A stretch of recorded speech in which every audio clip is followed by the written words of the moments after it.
The Morecambe house had never drawn attention.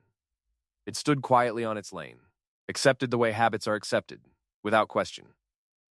People passed it daily, certain they knew its shape and history. Yet some places are designed to be overlooked.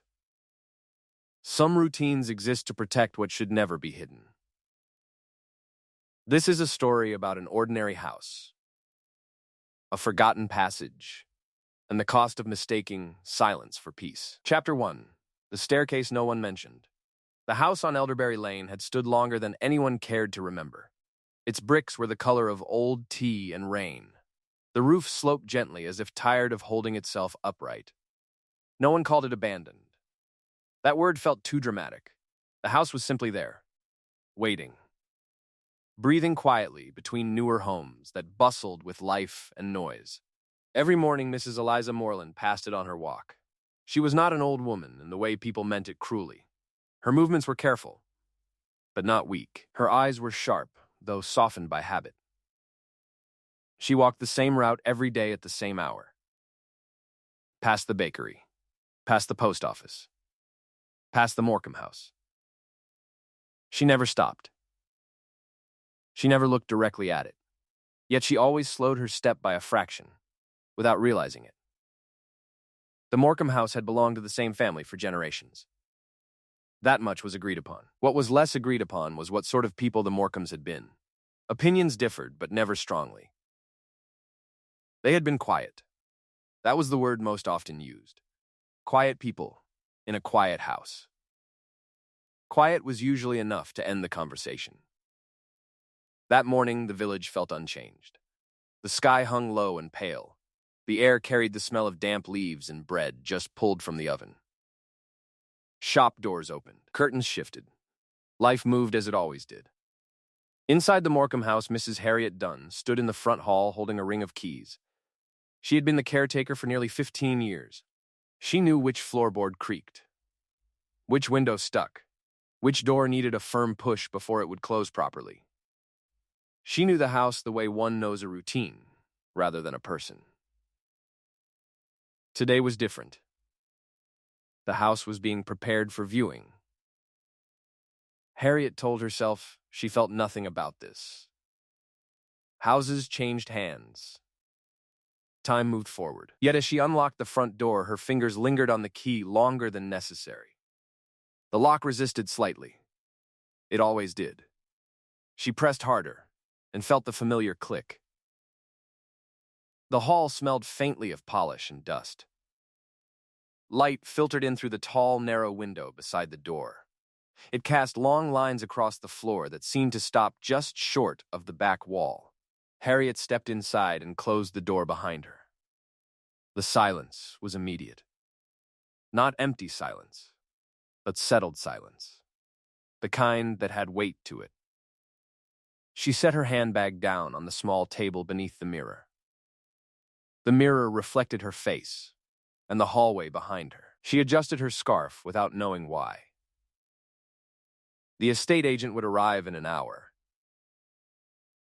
Harriet planned to dust the sitting room and open a few windows. That was all. She had done this many times before when distant relatives came and went. Yet today, her movements felt slower, more deliberate. She walked into the sitting room and opened the curtains. Light flooded in, revealing familiar furniture arranged exactly as it had always been. Nothing had been moved since the last Morecambe died. That had been nearly a year ago. A quiet passing. Peaceful. No fuss. Harriet dusted the mantelpiece. She polished the small framed photographs. Faces stared back at her with expressions that were neither warm nor cold, just present. As she worked, she became aware of a sound. It was not loud. It was not sudden. That was why it took her so long to notice it. A faint, dull thud. Harriet froze. She listened. The sound did not repeat. She told herself it was the house settling. Old houses did that. They shifted. They sighed. Everyone knew that. She resumed dusting, but her movements were less steady now. The sound came again. this time softer, almost careful. Harriet straightened. Her heart beat a little faster, but not enough to alarm her. She had lived long enough to know fear often arrived disguised as curiosity. She stepped into the hallway and listened. Nothing. The hallway looked exactly as it always had. Plain walls, closed doors, the small cupboard beneath the stairs that held cleaning supplies. The staircase itself rose in a straight, narrow line to the upper floor. No curves, no landings, just steps worn smooth by time. Harriet looked at the stairs and then away again. She had no reason to linger. She turned toward the back of the house and paused. Something felt different. She could not name it. The light, perhaps, the way it fell against the far wall. She frowned slightly and stepped closer. Her foot brushed against something solid beneath the carpet. She looked down, a raised edge. Harriet knelt slowly and pressed her fingers against the carpet. Beneath it, she felt wood. Not the usual floorboards, something else. Something shaped. She pulled back her hand as if the floor had grown warm. This was not right. She told herself the carpet had always been uneven, that old houses had quirks. She had said this to others often enough. Yet she had never noticed this before. Harriet stood and looked down the hallway again. Everything remained calm, orderly, normal. She did not pull the carpet back. She did not investigate further. Instead, she walked into the kitchen and put the kettle on. The sound of boiling water felt comforting. Familiar. She held her mug and stared out the small window into the garden. The leaves had begun to fall. They gathered along the stone path leading to the shed. Her mind kept returning to the hallway. By the time the estate agent arrived, Harriet had convinced herself she imagined it. She greeted him with a polite smile and led him through the house, pointing out features as she always did. The agent spoke of charm and history, of potential. When he reached the hallway, he paused. "That wall," he said casually. "Has it always been there?" Harriet felt her stomach tighten. "Yes," she said quickly. "Of course," he nodded. "Just wondered. Old houses sometimes have surprises." He laughed lightly and moved on. Harriet did not laugh. After the estate agent left, the house felt larger, quieter. Harriet locked the door behind him and stood still for a moment. The echo of his footsteps lingered longer than it should have. She returned to the hallway and stared at the wall he had indicated. It looked plain, unremarkable, painted the same soft cream as the rest of the house. No marks, no cracks. Harriet placed her palm against it. Cool. Solid. She withdrew her hand and shook her head slightly. There was nothing here. Nothing at all. Yet, she did not leave. Instead, she walked slowly along the hall, counting her steps as she had done countless times before. 1, 2, 3. She stopped where the raised edge had been. She knelt again. This time she lifted the corner of the carpet. Beneath it lay a narrow outline in the floorboards. A rectangle, cleanly cut, deliberate. Harriet sat back on her heels. Her breath felt shallow now. A door. Her mind searched for explanation. A cellar hatch, perhaps. Yet there was no cellar. Everyone knew that. The Morecambe house had no basement. It was built on solid ground. She traced the outline with her fingers. Dust had settled into the seams. The wood was darker here, as if it had been touched often. Harriet stood and looked toward the staircase. Something did not align. The outline was not beneath the stairs. It was beside them, too close to the wall, too narrow for a cellar entrance. Her heart beat faster now. Not with panic, but with a focused alertness. She lifted the carpet fully aside and found a small metal ring set flush into the wood. Harriet hesitated. Then she pulled. The panel lifted with surprising ease. A gap opened, revealing darkness below. Cool air rose up, carrying the smell of old wood and something else. Something unused. Harriet leaned forward and peered down. Steps. Narrow steps descending into the space beneath the house, then turning sharply out of sight. A staircase. Harriet closed the panel immediately. The soft thud echoed in the hall. She stood trembling. This was not possible. She had cleaned this house for years. She had never seen this. Never been told. Her first instinct was to leave. To lock the door and pretend none of this had happened. The village had survived long enough on what it did not question. Yet curiosity pressed against her fear.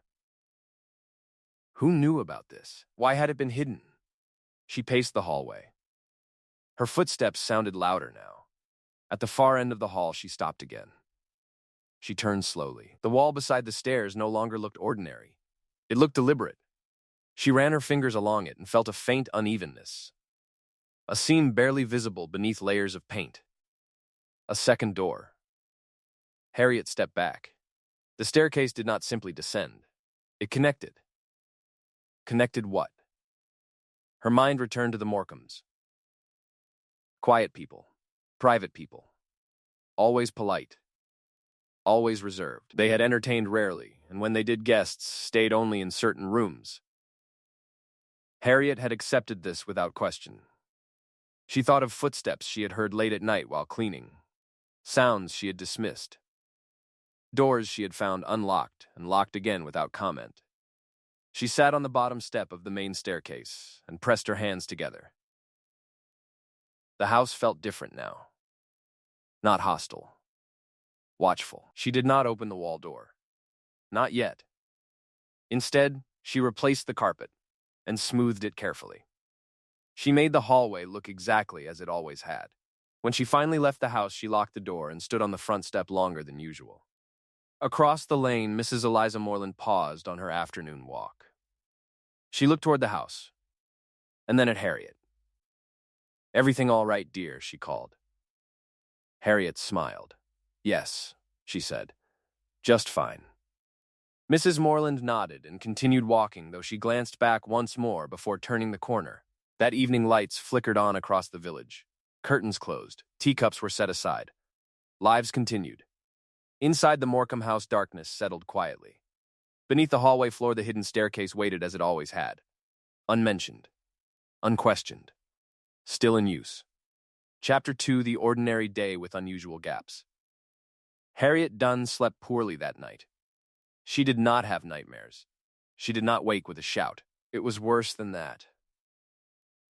She woke again and again with the same quiet thought, waiting for her. The thought was not loud. It was steady. There is a staircase under the hall. In the morning, she made tea and stood at her kitchen window. Elderberry Lane was still. A milk van passed and vanished. A dog barked once and then stopped.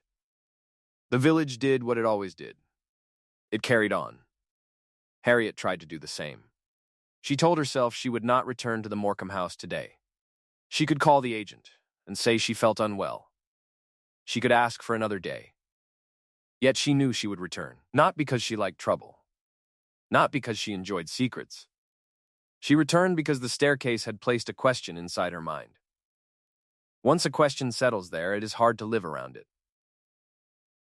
At 10, she put on her coat and walked to the house. The sky was pale, and the air held a cold softness. Frost had not yet come, but the world felt as if it was waiting for it. Harriet reached the front door and paused. She took out the key. Her hand shook slightly. She did not like that. She did not like feeling uncertain in a place she had known for years. She unlocked the door and stepped inside.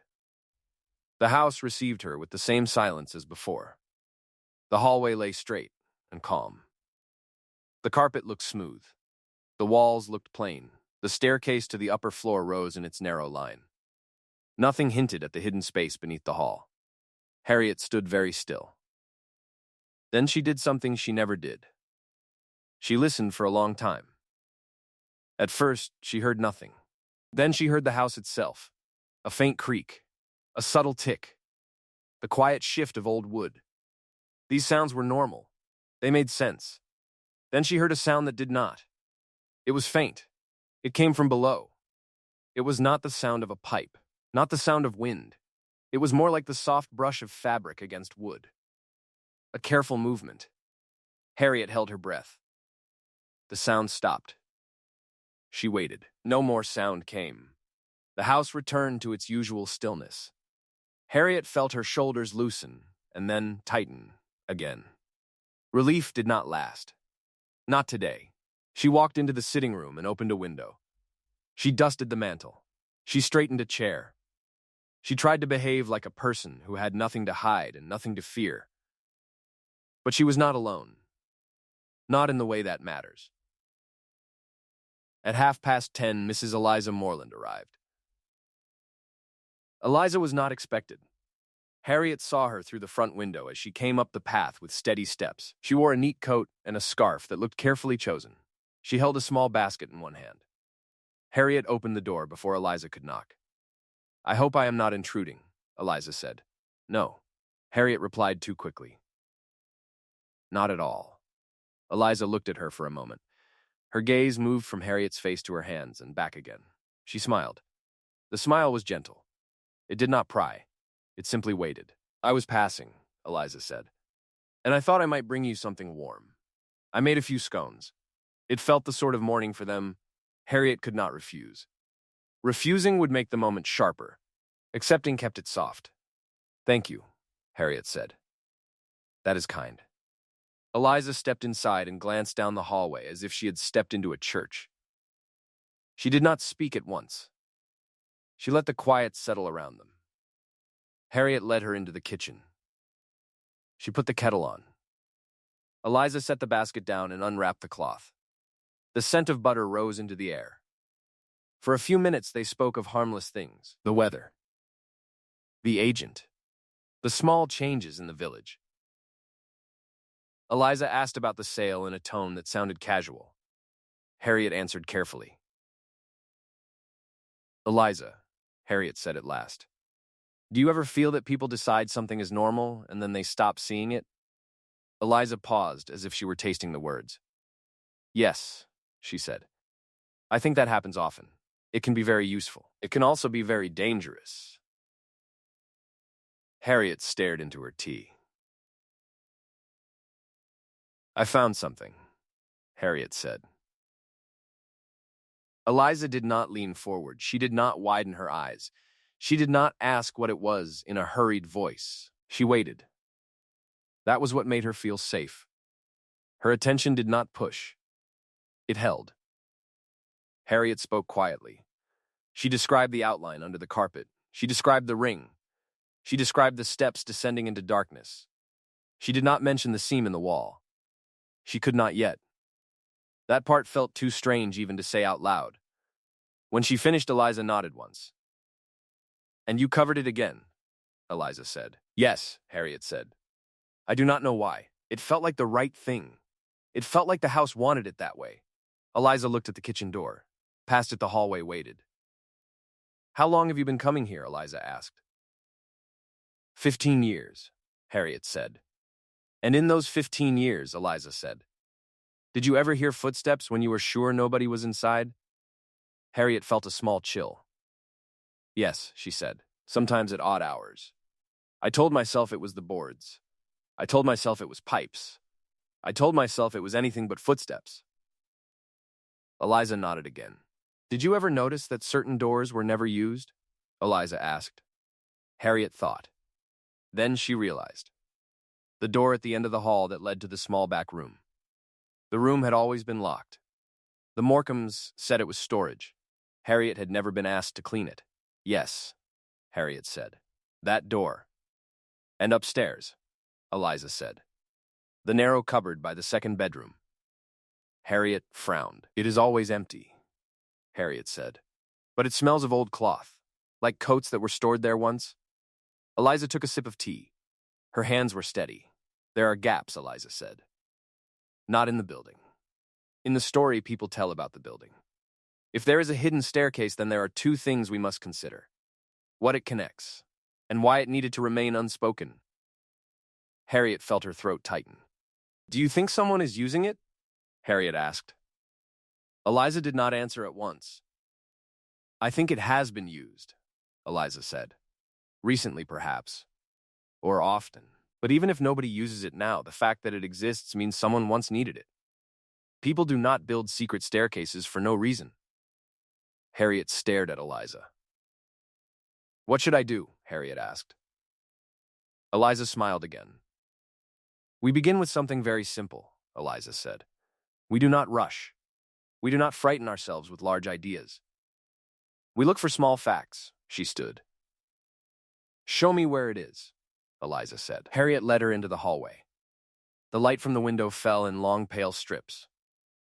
Harriet knelt and lifted the corner of the carpet. Her hands trembled, but she controlled them.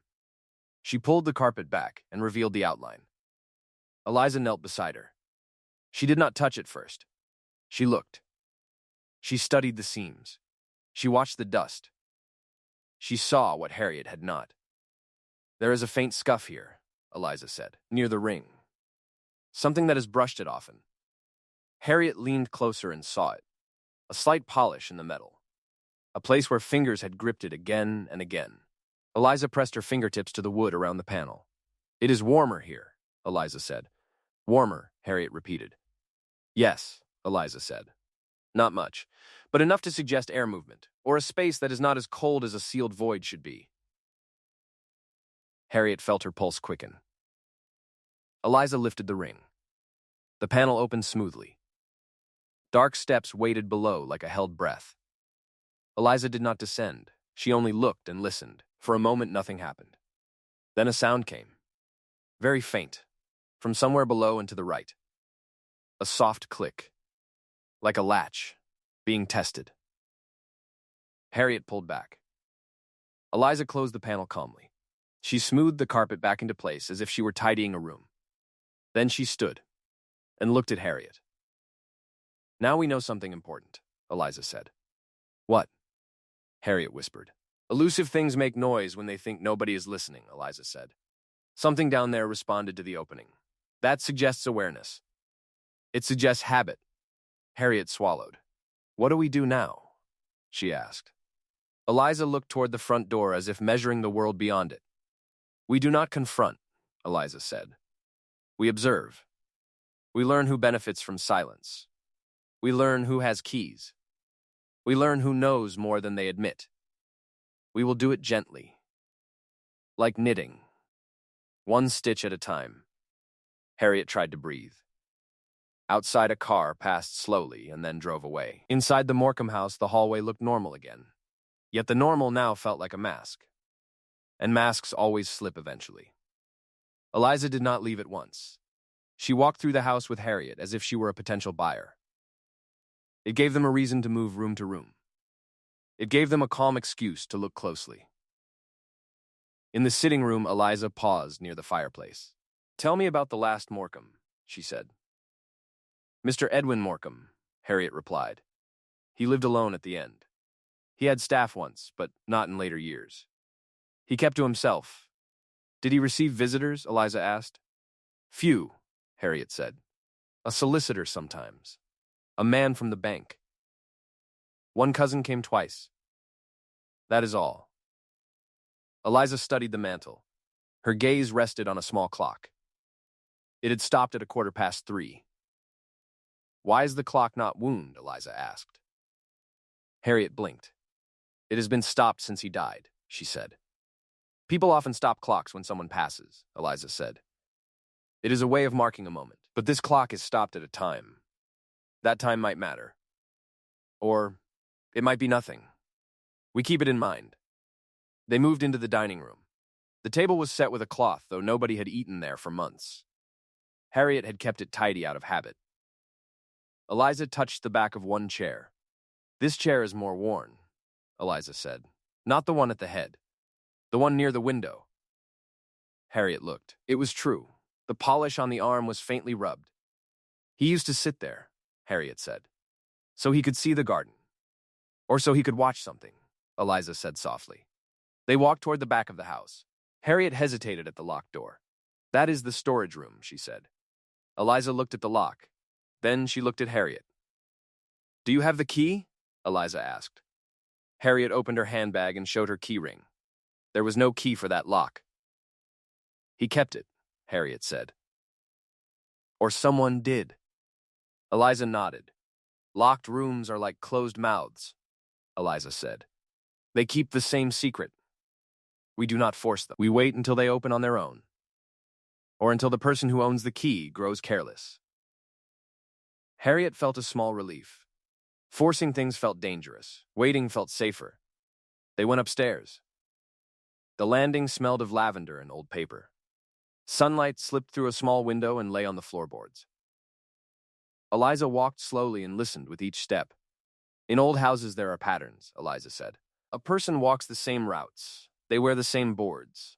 They touch the same rails. They reach the second bedroom. It had once belonged to a woman. Harriet knew this because of the dressing table and the hairbrush that still lay there. The room felt untouched. Eliza stood near the wardrobe and looked down. "Do you see this?" she asked. Harriet looked where Eliza pointed. The carpet near the wardrobe had a faint line as if something heavy had been dragged across it. "It is old," Harriet said. "From furniture, perhaps." Eliza did not disagree. She only nodded as if collecting the thought. They walked to the cupboard beside the room. Harriet opened it. Empty shelves. A faint smell of cloth and starch. Eliza closed her eyes for a moment. "This smell is not very old," Eliza said. Harriet stared. "What do you mean?" she asked. "Old smells lose their sharpness," Eliza said. "This one still holds shape. It suggests something was stored here not long ago. Coats, perhaps, or blankets." Harriet tried to picture it. The cupboard filled, then emptied. "Who would do that?" Harriet whispered. Eliza did not answer. She walked to the window and looked out. The garden lay behind the house like a quiet stage. A stone path. A few shrubs. A shed near the far fence, Eliza pointed.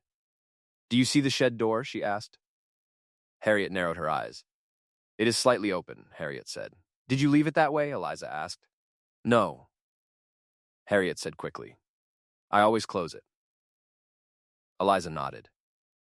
"That is a small fact," she said. "Small facts are our lanterns." They went back downstairs. Harriet's nerves had settled into a strange steadiness. She did not feel brave. She felt focused. At the kitchen table, Eliza took out a small notebook. She wrote a few lines. Her handwriting was neat. "Who has keys to this house?" Eliza asked. "Only me," Harriet said. "And the agent. The agent's office has a set." "And the solicitor?" Eliza asked. "He might," Harriet said. "The Morecambe solicitor handled the estate." Eliza nodded. "We begin there," Eliza said. "Not by accusing. By asking ordinary questions in an ordinary way. People reveal more when they believe the conversation is harmless." Harriet let out a slow breath. "And the sound," Harriet said. "That click from below. What if someone is still down there?" Eliza looked at Harriet in a way that was calm but firm. "If someone is down there," Eliza said, "then they are careful. A careful person does not want to be seen. That means they may retreat, or they may pretend nothing is happening. Either way, we do not rush into the dark. We let daylight do the work." Harriet nodded. Yet a part of her still wanted to lift the panel and descend. It was hard to live beside a secret without stepping into it. Eliza stood. "I will walk home the long way," Eliza said. "Past the solicitor's office.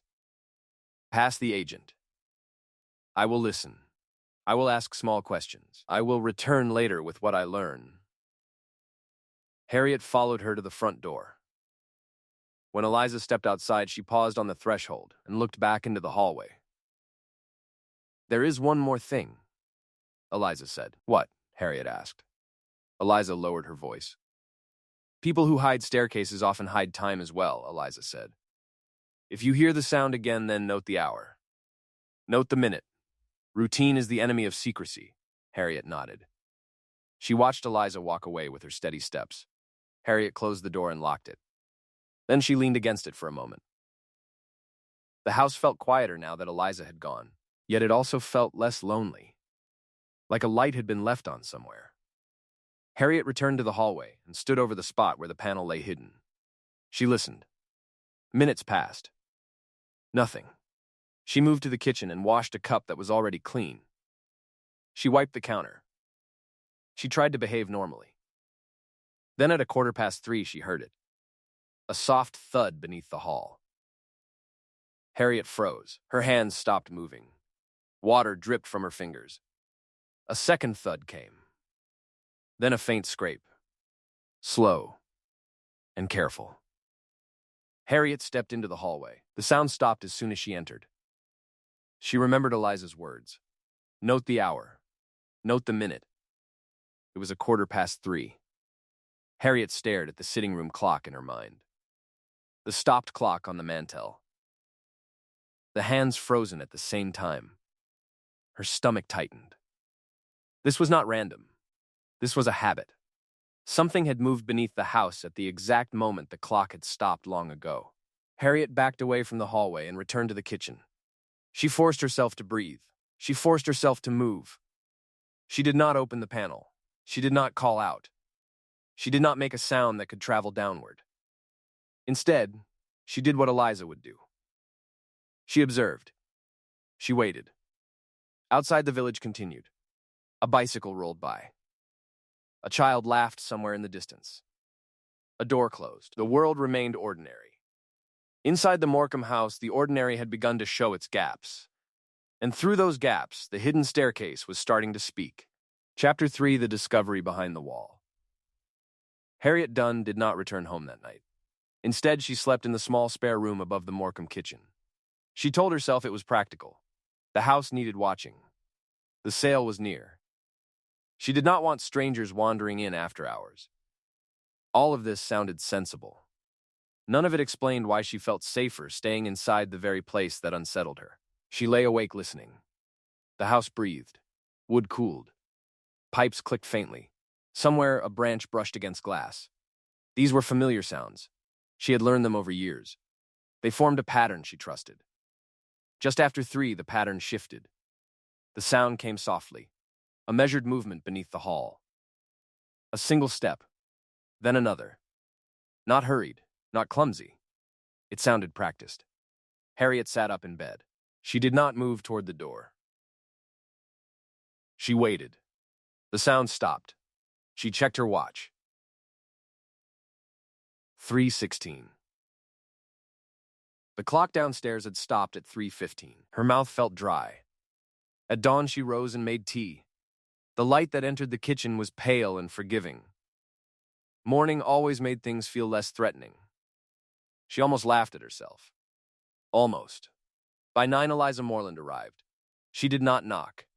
She turned the handle and stepped inside as if invited. Harriet had left the door unlocked without realizing it. "You stayed," Eliza said. "Yes," Harriet replied. Eliza looked at her face. She did not ask why. "Did you hear anything?" Eliza asked. Harriet nodded. They stood in the kitchen where voices felt safer. "Same time," Harriet said. "Just after 3:15. Movement beneath the hall. Careful." Eliza did not look surprised. She set her gloves on the table and folded her hands. "Then today we stop listening," Eliza said. "Today we look." Harriet's pulse quickened. "The staircase," Eliza said. "And the wall?" Harriet swallowed. She had not spoken about the wall yet. She had hoped to delay that part. "You noticed," Harriet said. Eliza smiled faintly. "There is always a second door," she said. "People like options." They walked into the hallway. Morning light softened the cream walls. The carpet lay smooth. Everything looked harmless. Eliza knelt and lifted the carpet. The panel revealed itself again. She opened it without hesitation. Cool air rose. The steps waited. Eliza picked up a torch from her coat pocket. Harriet stared. "I always carry one," Eliza said calmly. "Old habits." She shone the light downward. The staircase descended 4 steps, then turned sharply to the right. The walls were brick. Clean, not crumbling. "This is not ancient," Eliza said. "It was built carefully." Maintained. Harriet crouched beside her. "Do we go down?" Harriet asked. Eliza thought for a moment.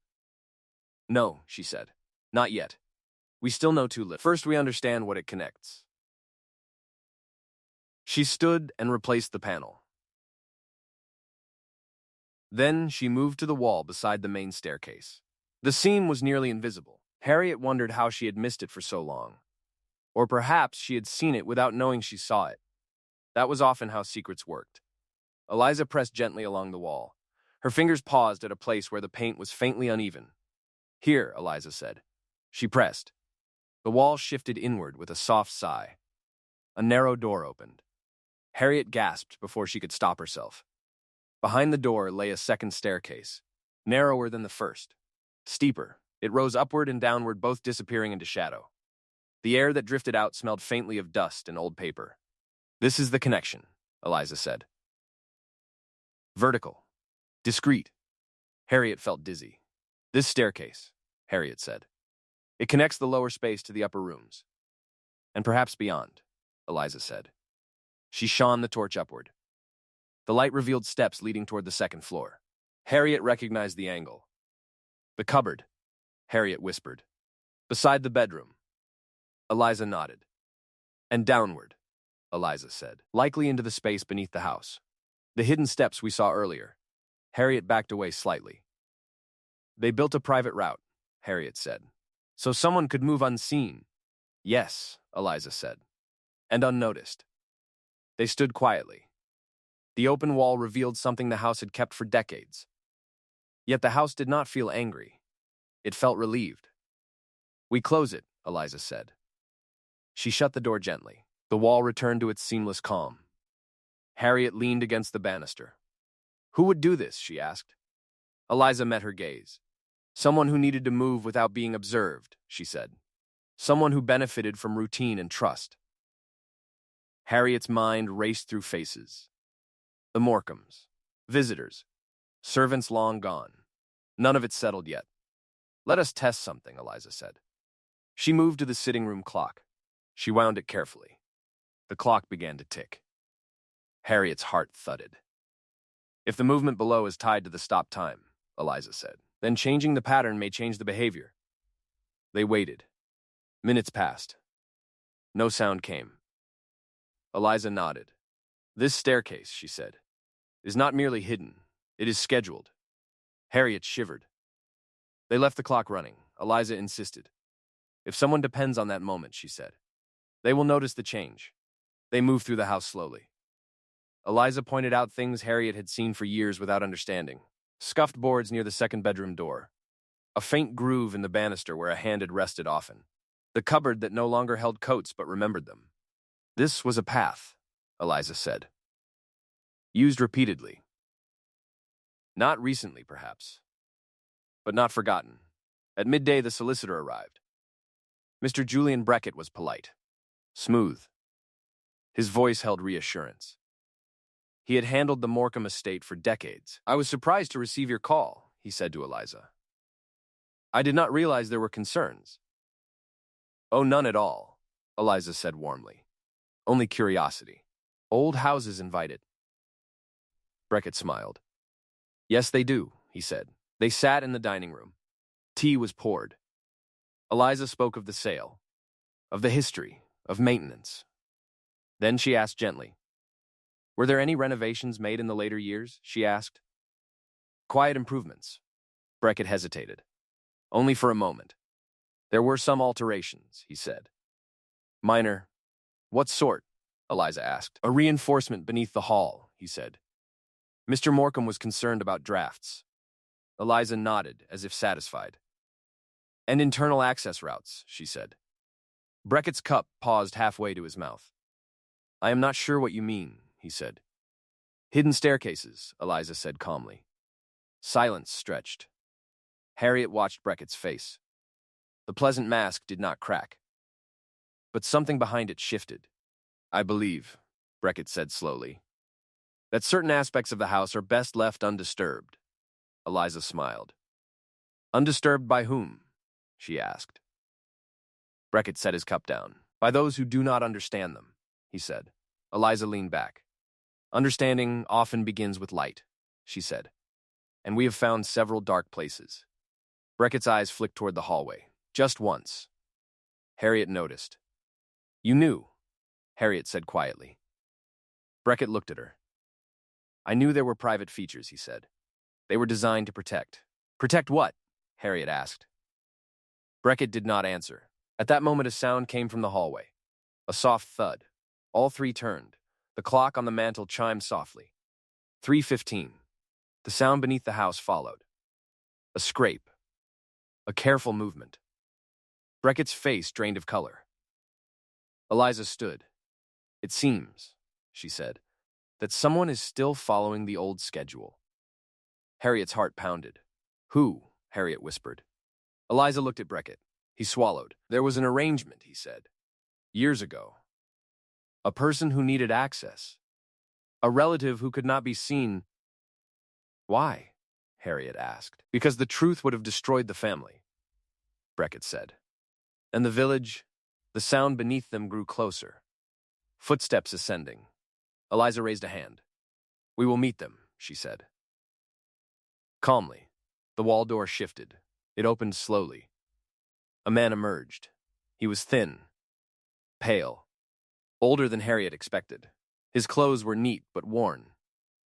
His eyes adjusted to the light with practiced ease. "I knew the clock would start again," he said quietly.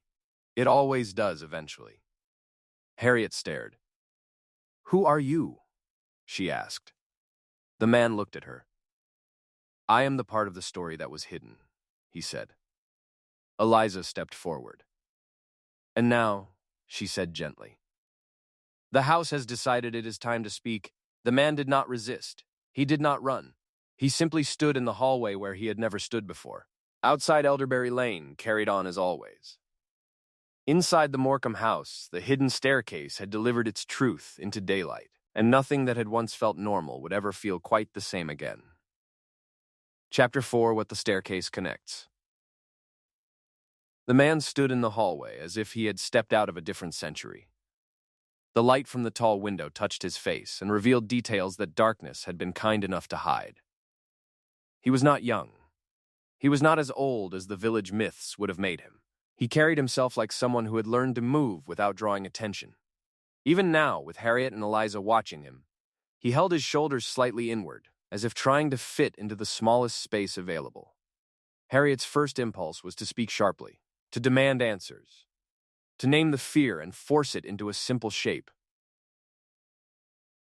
But Eliza lifted her hand with a calmness that quieted the room. "Let us sit," Eliza said. "Standing in a hallway makes everything feel like a confrontation. Tea makes things honest." The man looked at Eliza with a strange flicker of recognition. Not affection, not warmth. Something like relief. "You are not from the solicitor's office," he said quietly. "No," Eliza replied. "And I am not here to punish you. I am here to understand why a house has been trained to keep secrets." Mr. Beckett stood near the dining room door with his hands clasped together too tightly.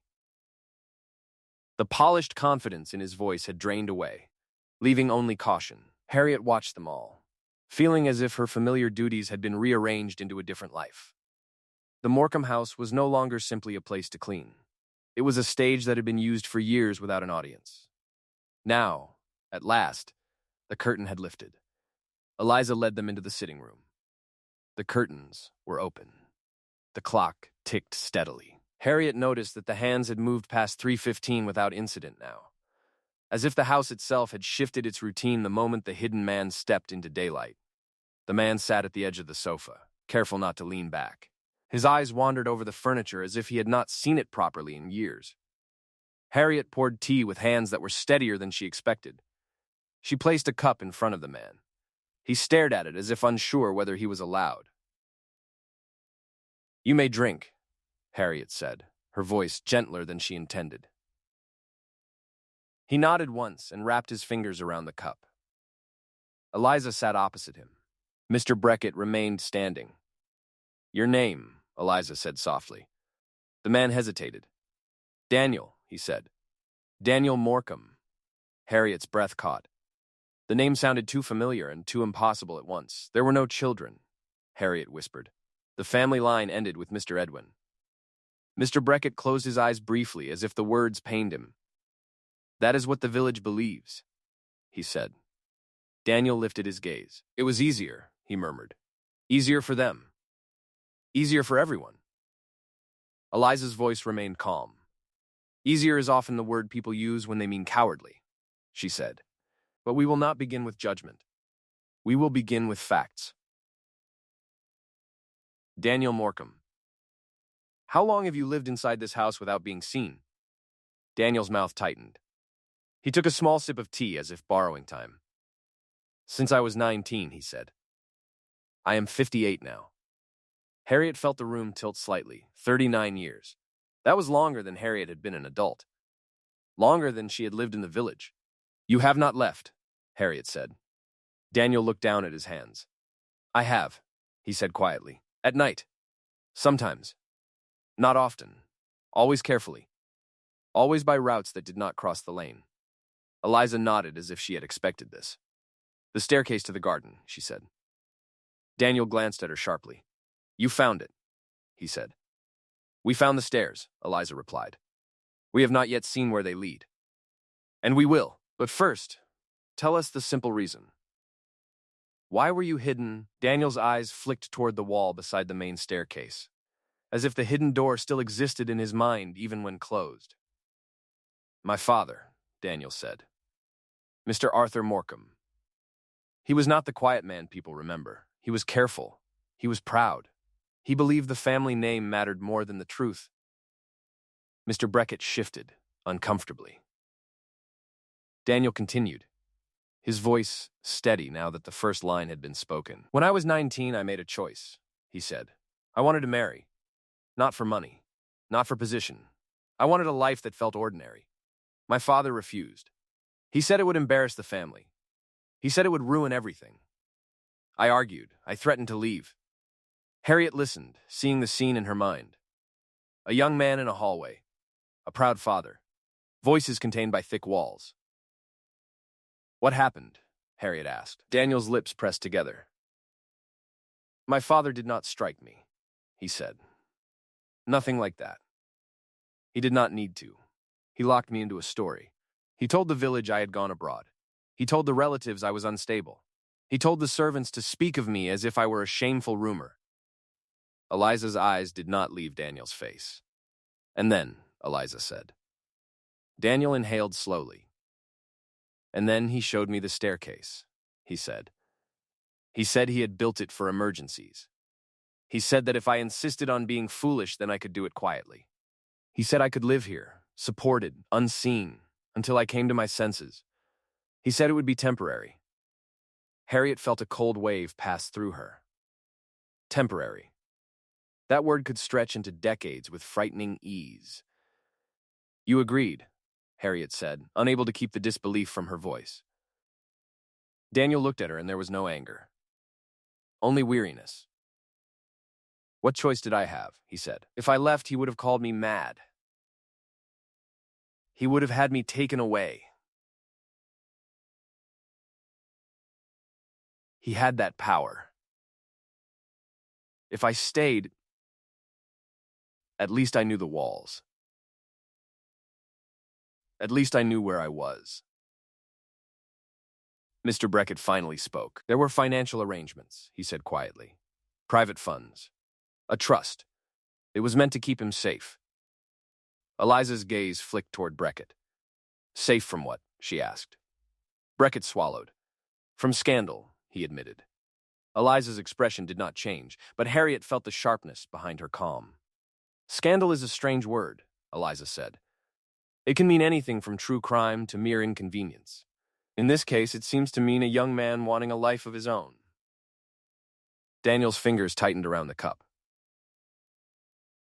It was not only marriage, he said. It was what my marriage represented. The woman I loved was not the sort of woman my father approved of. She worked in the village.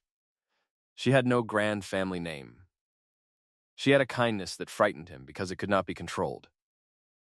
Harriet's throat tightened. She thought of how often the village had treated certain people as background scenery rather than human beings. What happened to her? Harriet asked. Daniel's eyes softened. She left, he said. When she heard I had gone away. She thought I chose it. She did not know I was here. I tried to reach her once. I wrote letters. My father intercepted them. He was very good at that. Eliza leaned back slightly. So the staircase was built as a cage, she said.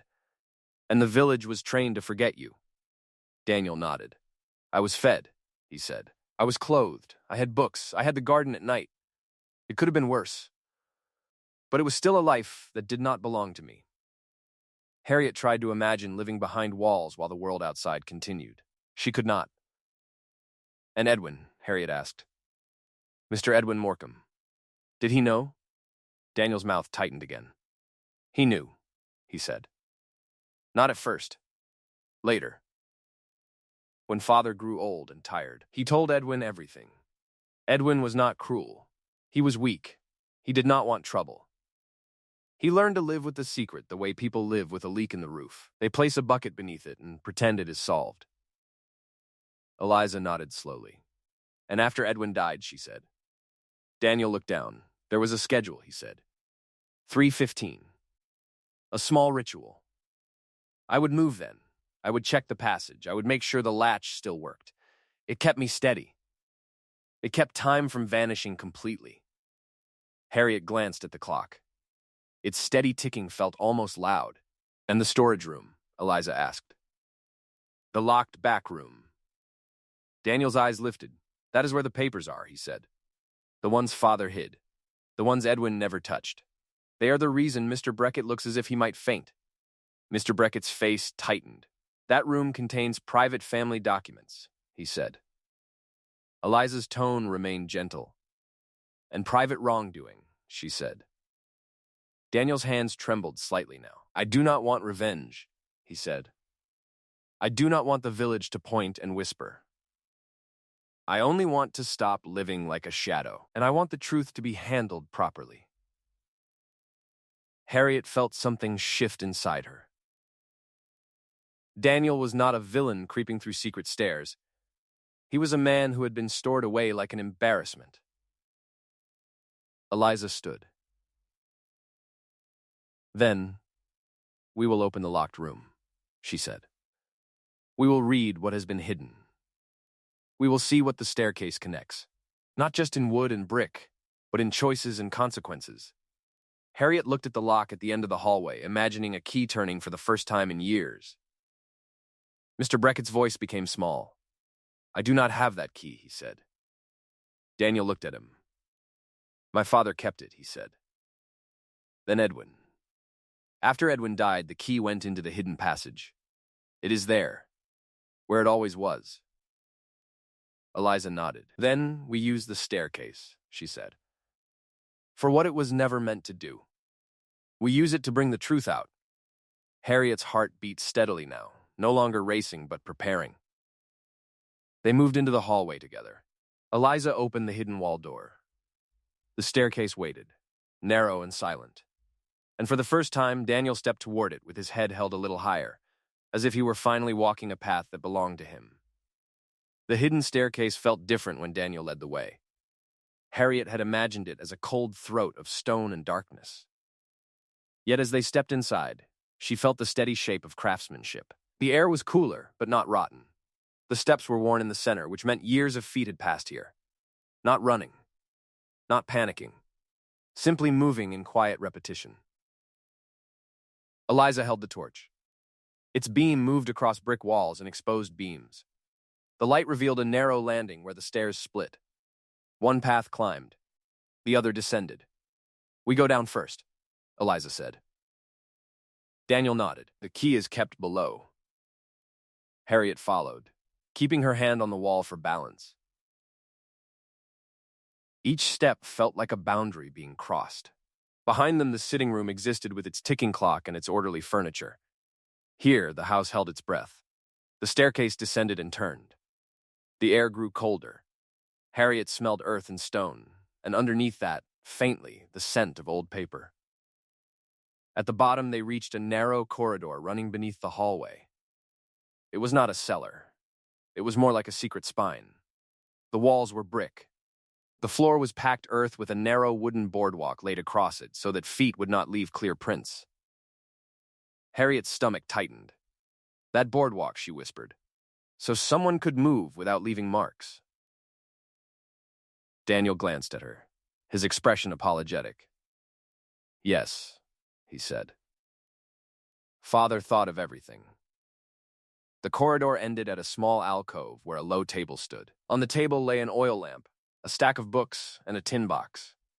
Daniel reached for the tin box with a hand that trembled. The key, he said. He opened the box. Inside was a single iron key wrapped in cloth, and beside it, a bundle of letters tied with faded ribbon. Harriet stared at the letters. You kept them, she said. Daniel's voice softened. I could not send them, he said. But I could not throw them away either. They reminded me I had once been real. Eliza touched the ribbon lightly but did not open the bundle. We will return to those, she said. Now we focus on the door. Daniel nodded and closed the tin box. He took the key. They retraced their steps, moving back up the stairs. Harriet felt a strange sensation. She had entered this passage thinking she was hunting an intruder. She was leaving it feeling as if she had stepped into the private grief of a man trapped by other people's pride. At the landing, they turned toward the upper path. This connects to the cupboard, Harriet said. Daniel nodded.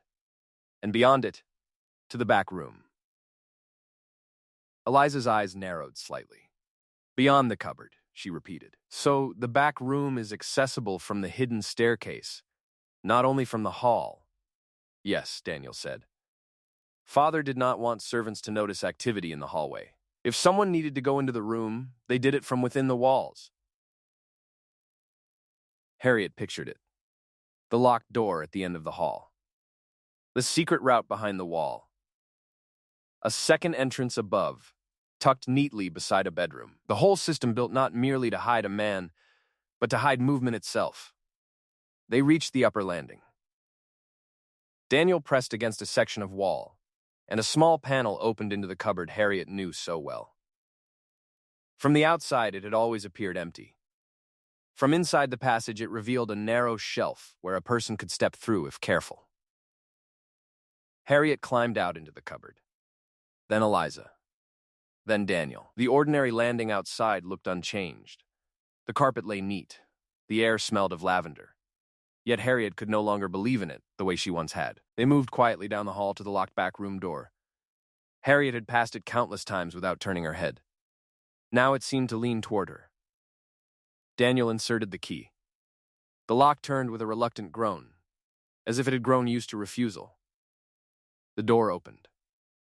Harriet expected dust and cobwebs. Instead, she found a room that had been kept.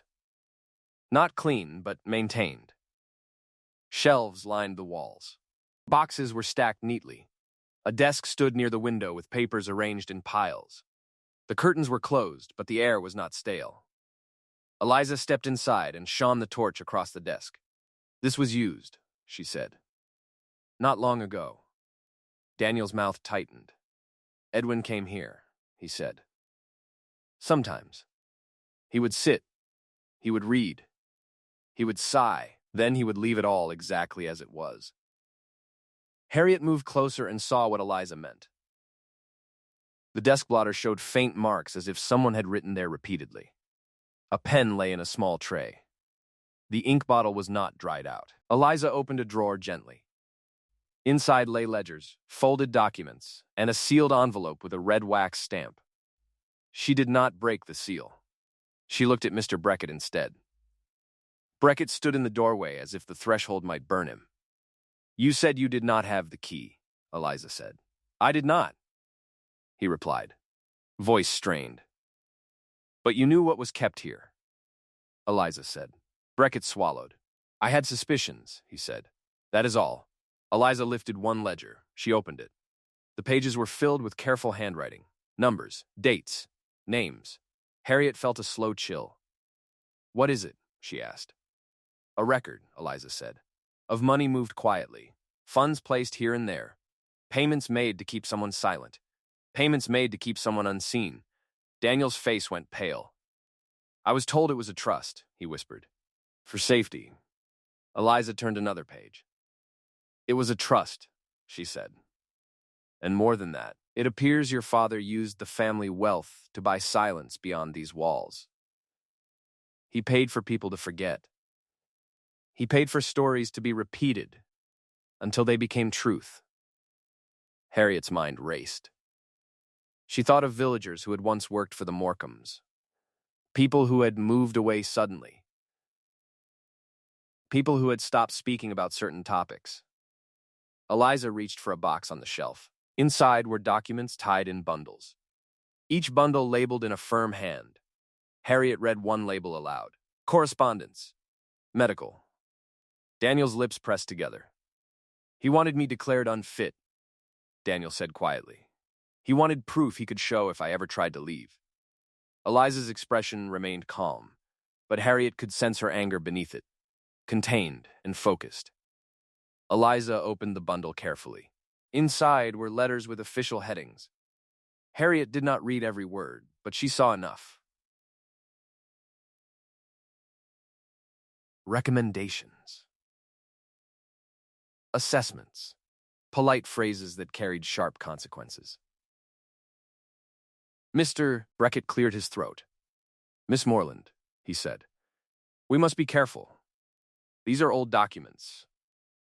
There may be legal implications. Eliza looked at him with mild curiosity. Legal implications are often what people mention when moral implications are too uncomfortable, she said.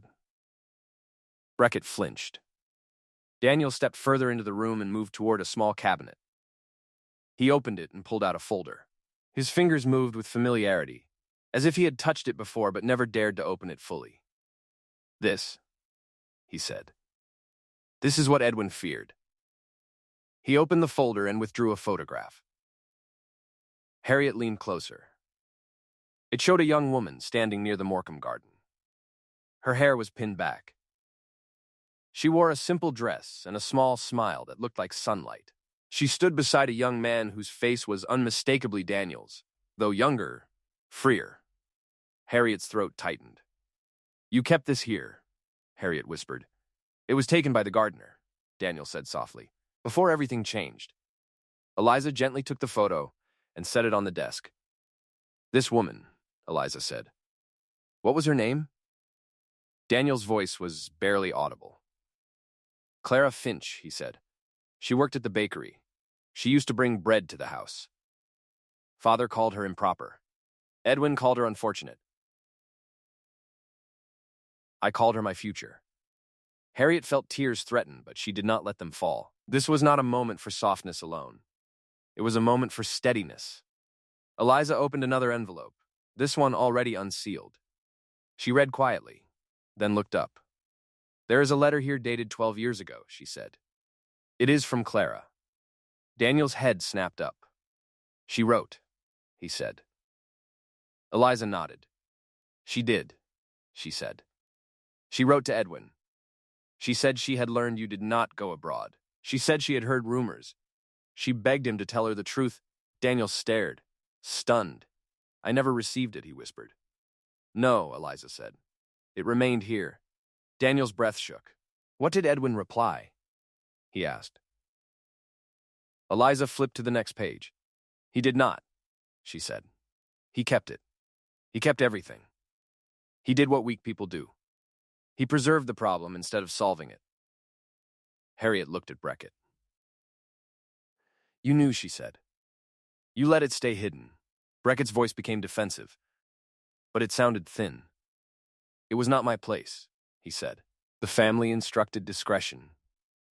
Eliza closed the letter carefully. Discretion can be a polite name for cruelty, she said. Then she turned back to Daniel. Now you know what the staircase connects, she said. It connects your life to the life you were denied. It connects money to silence. It connects the house to a story the village accepted because it was convenient. Daniel's eyes filled, but he blinked the moisture away. His jaw tightened with something that looked like determination. I do not want them punished, he said. Not the whole village. They did not know. Eliza nodded. No, she said. Most did not know.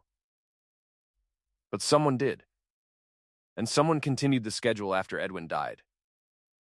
Someone still moved beneath the hall at 3:15 until the clock began to tick again. Harriet felt her skin prickle.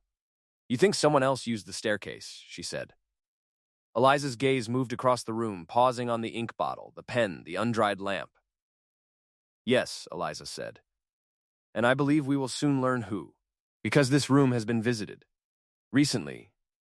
Daniel swallowed. I have not been here since Edwin died, he said. I could not bear it. I stayed below. I kept to the corridor. Eliza nodded as if that confirmed her thought. Then the person who came here was not you, she said. And not Edwin. Harriet's voice was tight. Who then? She asked. Eliza closed the folder of documents and placed it neatly on the desk, as if restoring order before a storm. The staircase connects more than rooms, Eliza said. It connects living people. Someone has been tending this secret. Someone has been maintaining the illusion of normal. And the moment the clock changed, the illusion began to tremble. Harriet looked at the closed curtains. Outside, Elderberry Lane continued as always. Carts rolled. Voices floated. The bakery chimed with customers. Inside the back room, the hidden staircase had revealed its true purpose. Not merely to hide a man, but to protect a story. And anyone who benefits from a protected story is rarely willing to surrender it quietly. Chapter 5: The Truth That Was Easier to Ignore. By late afternoon, the back room felt like a sealed jar that had been opened. The air had not changed, yet Harriet could feel a difference. The room seemed more awake now, as if it had waited years for someone to finally look properly. Eliza placed the photograph of Clara Finch back inside its folder with careful hands. She did not hurry. She did not dramatize. That was her way. She treated even painful discoveries as if they deserved dignity.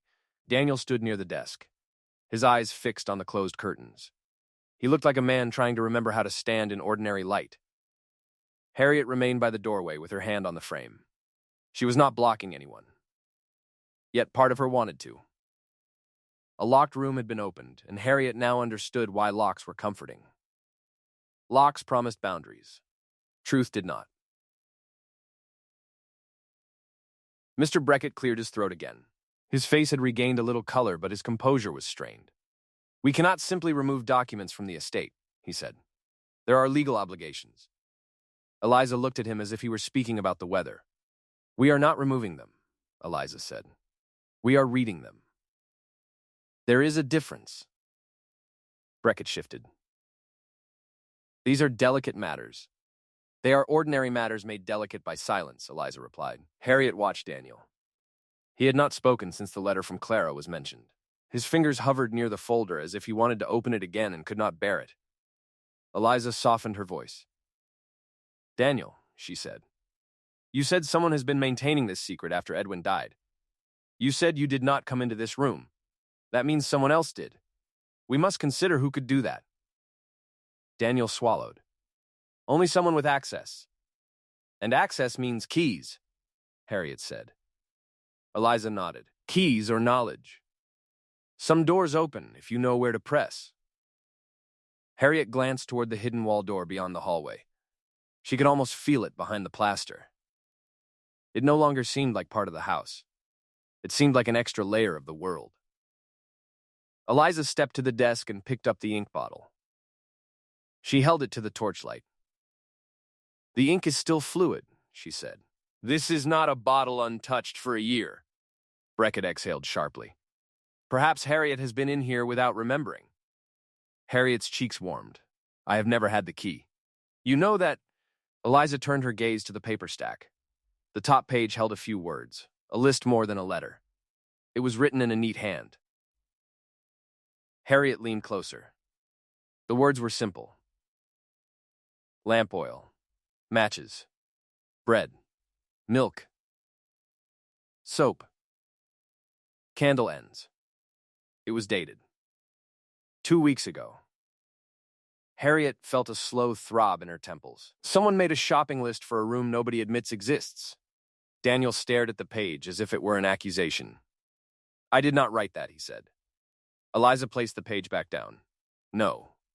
And the handwriting is not yours. It is more controlled, more modern. Beckett frowned. What are you implying? Eliza looked at him calmly. That someone has been supplying Daniel, not as a kindness, but as a method. If he remains alive and hidden, the story remains intact. Daniel's jaw tightened.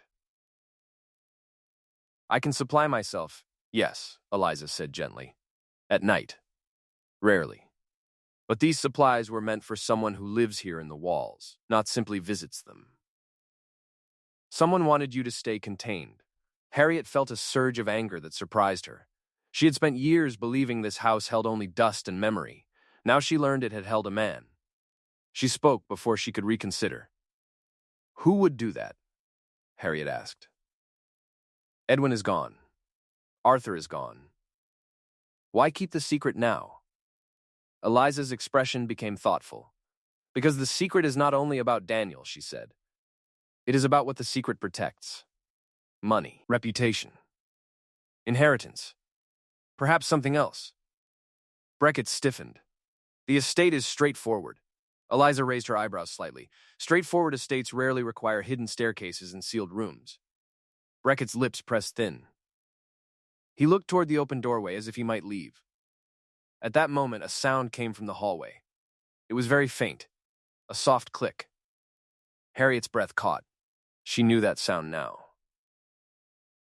It was the sound of the hidden wall door being tested. Eliza lifted her hand, palm outward, a quiet command for silence. They listened. Another click followed, then a pause. It was not hurried. It was cautious, like someone trying to confirm whether the house was empty. Harriet felt the hairs rise on her arms. Daniel's eyes widened. His body moved instinctively toward the wall, then stopped. He looked like a man caught between two lives. Eliza whispered, "Stay here." She stepped out into the hallway without haste. Harriet followed despite herself. Her feet moved quietly on the carpet. Beckett stayed behind, though he leaned forward as if pulled by fear. The hallway looked ordinary. The long window showed a pale stretch of lane. The main staircase stood as it always had. Yet the wall beside it held a seam that now felt like a heartbeat. Eliza walked to the wall and placed her fingertips lightly where she knew the hidden door would open. She did not press. She only waited. A faint scrape came from inside the wall. Then the smallest sigh of movement, like air shifting in a narrow passage. Eliza spoke in a calm tone, almost conversational. "You may come out," she said. "There is no danger." Silence. Harriet held her breath. Then the hidden door opened a few inches. A face appeared. Not Daniel's. This face was younger, better fed, more confident. The man had neatly combed hair and a clean coat. His eyes flicked over Eliza and Harriet, quick in assessing. For a moment he looked startled, but then he regained control. His expression settled into polite surprise. "Oh," he said. "I did not expect anyone." Eliza smiled faintly. That is usually the advantage of secret passages. The man stepped out fully, closing the door behind him with practiced ease. Harriet noticed that he did not fumble. He knew exactly how it worked. "Who are you?" Harriet asked, her voice tight. The man glanced at her, then at Eliza, then toward the back room as if he could sense the documents. "My name is Martin," he said. "Martin Vale." Harriet frowned. The name was familiar. She searched her memory and found it in the estate agent's office. There had been talk of a man who handled maintenance contracts, a man who occasionally checked properties. "You are the agent's contractor," Harriet said. Martin smiled smoothly. "Something like that. I help with properties that need attention." Eliza's voice remained gentle, and this property needed secret attention. Martin's smile did not vanish, but it sharpened. "I do not know what you mean." Eliza gestured toward the wall. "You came out of a hidden staircase that connects to a locked room.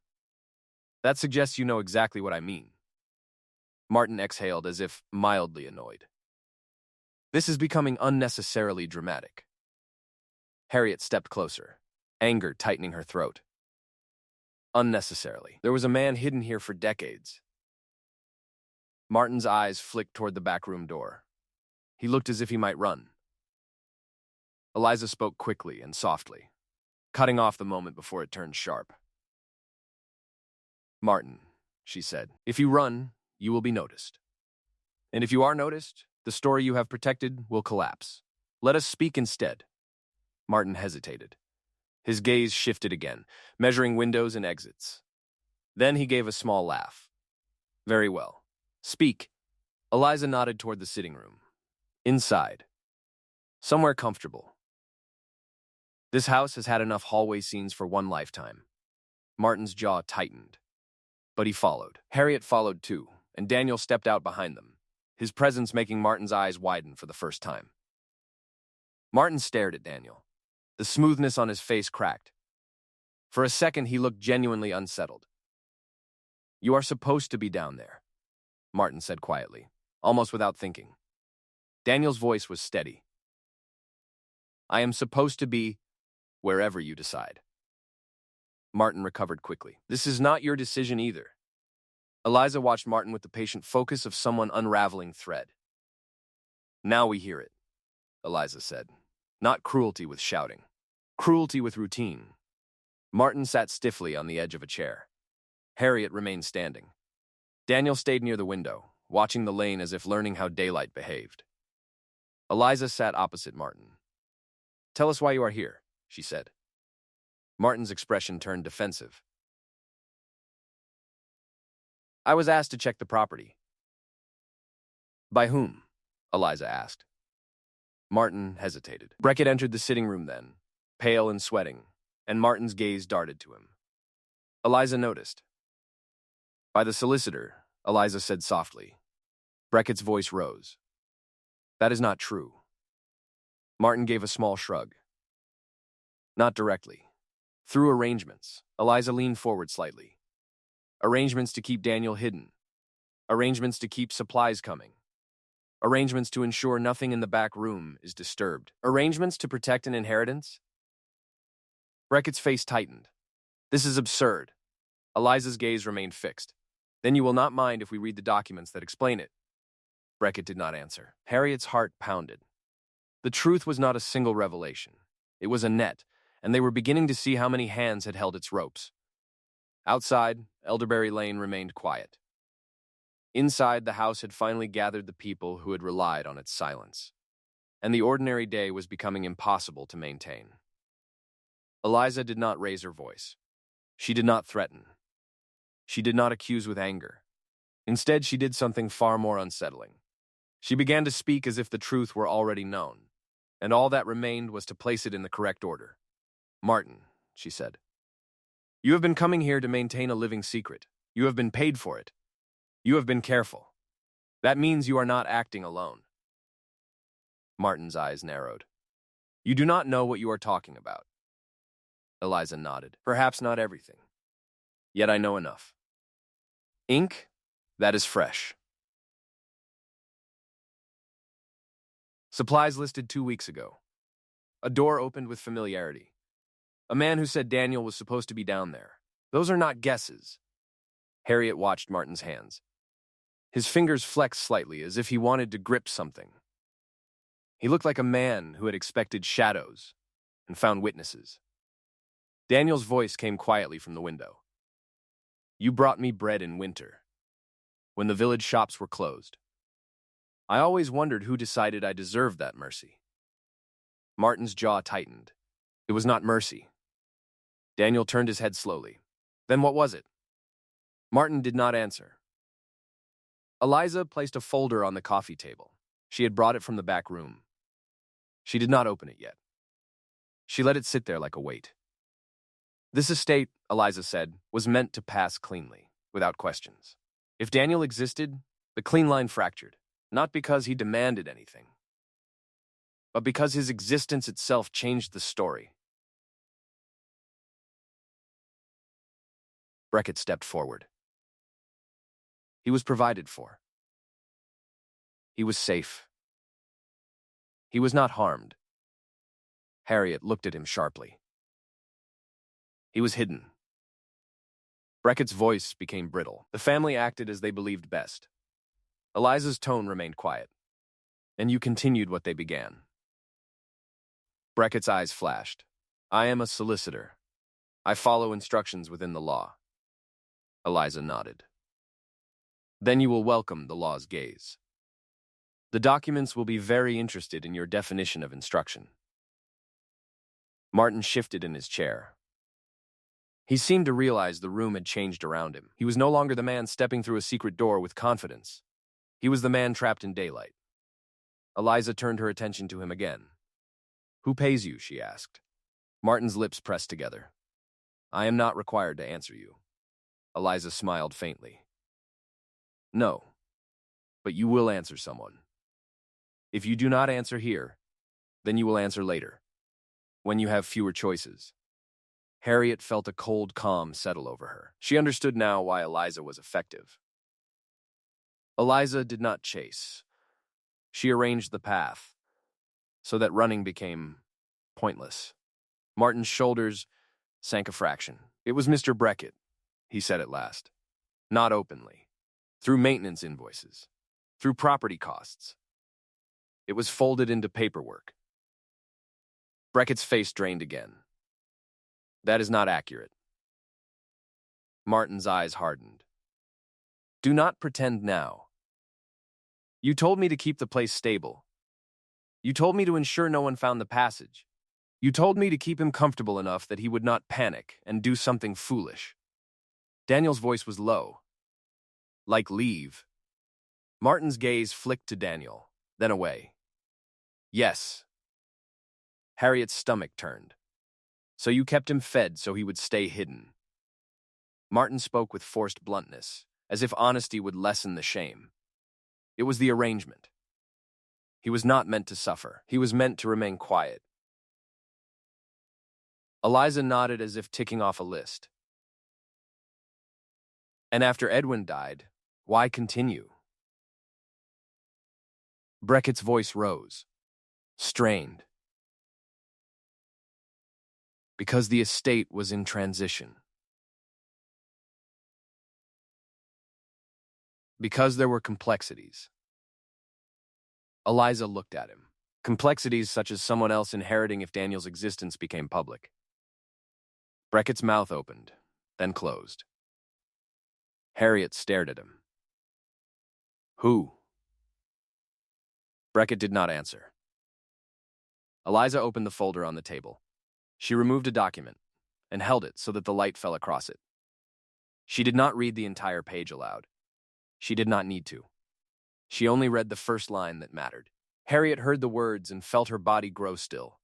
It was a revised will, a codicil, a named beneficiary, not Daniel, a distant cousin, living in another county, whose name Harriet recognized from gossip, a man who visited twice and spoke with too much charm. Francis Morcom. Eliza set the page down carefully. This revision was signed 18 months before Edwin died, Eliza said. It passes the estate away from any direct claim Daniel might assert, and it does so neatly, as long as Daniel remains a rumor rather than a person. Breckett swallowed. It was Edwin's decision. Daniel stepped away from the window slowly, as if each movement had to be chosen. Edwin knew I was alive. Breckett's voice shook. He feared scandal. He feared chaos. Daniel's eyes held a sadness that looked almost gentle. He feared inconvenience. Harriet felt something harden inside her. She had known Edwin as a quiet man. She had cleaned his cups. She had dusted his books. She had believed his silence was harmless. Now she understood silence could be a weapon when used by someone who wanted to avoid responsibility. Eliza turned another page in the folder.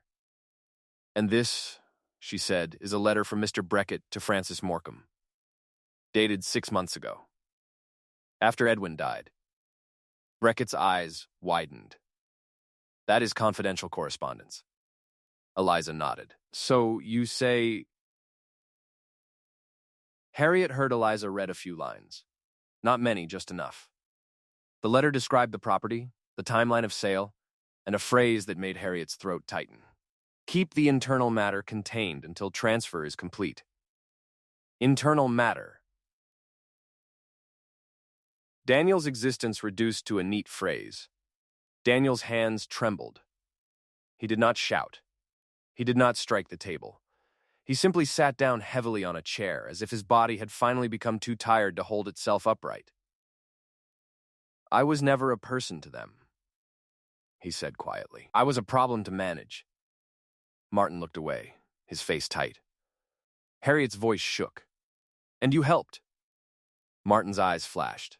I did not build the staircase. I did not invent the lie, no, Harriet said. But you carried it forward. Every time you brought bread. Every time you checked the latch. Every time you stepped out of that wall and pretended the house was empty. Martin's jaw clenched. I was paid. Eliza leaned forward slightly. That is always the sad line, is it not? It explains everything and excuses nothing. Brackett's breathing grew shallow. You do not understand what would happen if this became public. The village would be horrified. The Morecambe name would be ruined. Harriet stared at him. A man's life was ruined. Quietly. For decades. And you worry about a name?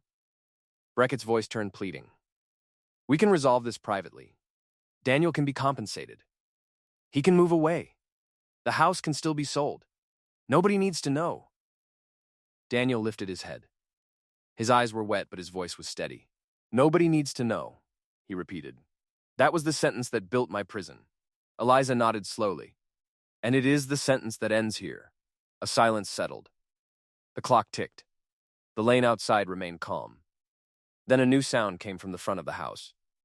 A knock. Not loud, not urgent. Just a knock. Harriet stiffened. Her mind raced. The estate agent, perhaps. A neighbor. A curious passerby. Eliza stood and walked to the hallway with her usual calm. Harriet followed. Eliza opened the front door. On the steps stood a woman Harriet did not recognize at first. She wore a plain coat. Her hair was streaked with gray. Her eyes were careful but searching. She spoke softly. I am sorry. I may have the wrong house. Eliza's voice was warm. No. You may have the right one. Who are you? The woman hesitated. Then she said the name with quiet force, as if she had carried it in her mouth for years. My name is Clara Finch. Harriet felt the world narrow. Behind her, in the sitting room, a chair scraped softly. Daniel's voice came, barely more than air. Clara. The woman's eyes filled instantly. She stepped forward, as if pulled by a thread she could no longer resist. I saw the agent's notice, Clara said. I saw the house was being opened. I told myself I would not come. Then I told myself I would. I do not know why. I only know I have lived with a question for decades. Eliza stepped aside, letting her in. Come inside, Eliza said. The house has been waiting. Harriet stood frozen as Clara entered the hallway. Clara looked down the corridor, her gaze drifting toward the wall by the staircase as if some instinct guided her. Clara whispered, I used to stand outside and feel he was still here.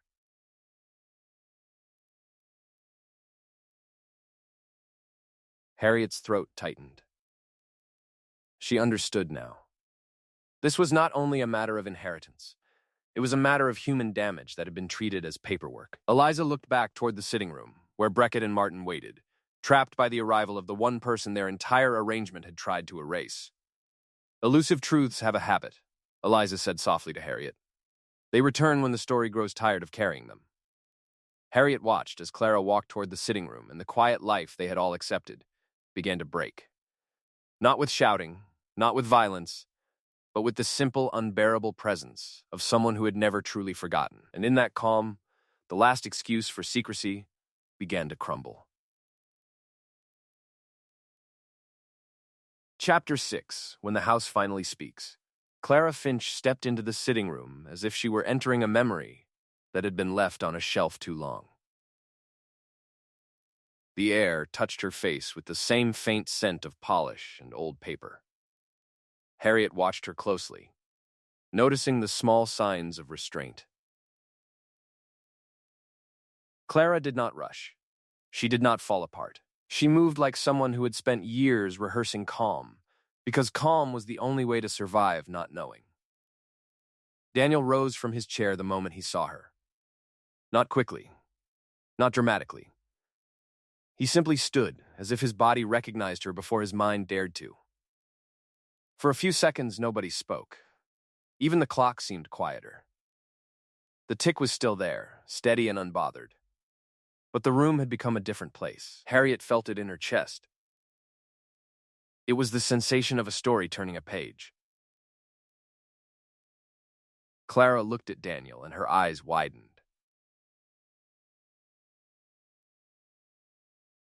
The shock was not in the fact that he existed. It was in the fact that he was older. Real. In front of her. Time had happened to him while she was forced to imagine him frozen at 19. Forever distant. Forever unreachable. Daniel's voice came out as a careful whisper. Clara. Clara pressed her lips together, as if trying to hold the name inside her mouth and keep it from breaking. I thought you left, she said softly. Daniel nodded once. It was an old habit. Agreeing was safer than arguing. That is what they told you, he replied. Clara's gaze flicked to Mr. Beckett and Martin Vale. She did not know who they were yet, but she understood their posture. People who stand like that are rarely innocent. Eliza Moreland remained seated, composed, hands folded lightly as if this were an afternoon visit with more important tea than usual. Clara, Eliza said gently, would you like to sit? Clara sat on the edge of the sofa, mirroring Daniel's posture from earlier, as if both of them had learned the same instinct for taking up little space. Harriet stood near the door, not sure where she belonged in this scene. She felt like a caretaker of a house that had turned into a courtroom, except no one wore robes and no one raised their voice. The truth sat among them quietly, which was somehow more intense. Clara's hands were clasped so tightly that her knuckles looked pale. I came because of the notice, she said. The sale. The viewings. I told myself it meant nothing. Then I found myself walking here anyway. She swallowed. I have always had a question, she continued. Not a loud one. A small question that never left. Why did you never write? Daniel's eyes softened with grief that did not spill over. I did write, he said. Many times. Clara's breath caught. She looked at him with disbelief and pain. I never received anything, she said. Eliza reached for the bundle of letters Daniel had retrieved from the tin box. She set them on the coffee table, still tied with their faded ribbon. Clara stared at them as if they were a fragile animal. Daniel did not touch them. He spoke calmly, but his words carried decades. My father intercepted them, he said. He wanted the world to believe I chose to disappear. Clara's eyes filled, but she blinked slowly, refusing to let herself be swept into tears. Harriet admired that. It was strength built out of necessity. Clara turned to Mr. Beckett, her voice still controlled. You knew, she said. Beckett's mouth opened. Nothing came out at first. Then he tried. I handled the family's affairs, he said. I was instructed. Clara's gaze sharpened. You were instructed to let a man vanish inside his own home, she said. You were instructed to let a woman live half a life waiting for an explanation. Beckett looked down. It was not my place, he murmured. Eliza's voice was gentle, but it landed like a pin. It was precisely your place, she said. When people come to you with documents, they come because they believe you know the difference between order and wrongdoing. Martin Vale shifted in his chair, his expression tight with irritation and discomfort. I was hired for maintenance, he said, as if repeating the phrase could make it clean. Clara looked at him. And you maintain the lie, she replied. Martin's jaw tightened. Daniel watched Martin for a moment, then spoke. You brought supplies, Daniel said. You came through the passage as if it belonged to you. Martin's eyes flicked toward the wall and then away. He did not deny it. Harriet found her voice. Why, she asked, quietly but firmly. Why keep it going after Edwin died? Beckett's shoulders slumped. Because the estate was not settled, he said. Eliza lifted her eyes. Because Francis Morecambe was promised a clean transfer, she said. Breckett's silence was answer enough. Clara looked confused at the name. Francis, she repeated. The cousin who visited once, long ago. Harriet nodded. He came twice, Harriet said. Friendly smile. Too polished. He never looked at the house like a home, only like a possession. Daniel's hands tightened at his sides. He does not know me, he said. Not truly. He knows the story he was told. Eliza leaned forward slightly. And stories can be edited, she said. Breckett looked up suddenly. Alarmed. You cannot contact him, he said. Not yet. This will become public. It will become a spectacle. Clara's eyes flashed. A spectacle is people staring, she said. This is not a spectacle. This is a life. Eliza nodded. Clara is right, she said. We will not make this into noise. We will make it into resolution. There is a difference. Harriet felt a subtle shift. The room was no longer only about exposure. It was about what comes after exposure. What happens when a secret is no longer useful? Eliza turned to Daniel. Daniel, she said. What do you want? Daniel hesitated. The question seemed to confuse him more than the staircase itself. People who have been managed for decades often forget they can choose. He looked at Clara. His voice was quieter now. I want to live in the open, he said. Not as a scandal, not as a ghost. As a man. Clara's hands loosened slightly, as if those words untied something in her chest. And what about the house? Harriet asked. Daniel looked around the sitting room. The stopped clock that now ticked. The photographs of stern faces. The furniture arranged like a museum exhibit. I do not want to live here, he said. Not anymore. Breckett released a breath that sounded like relief, but Eliza's gaze caught it immediately.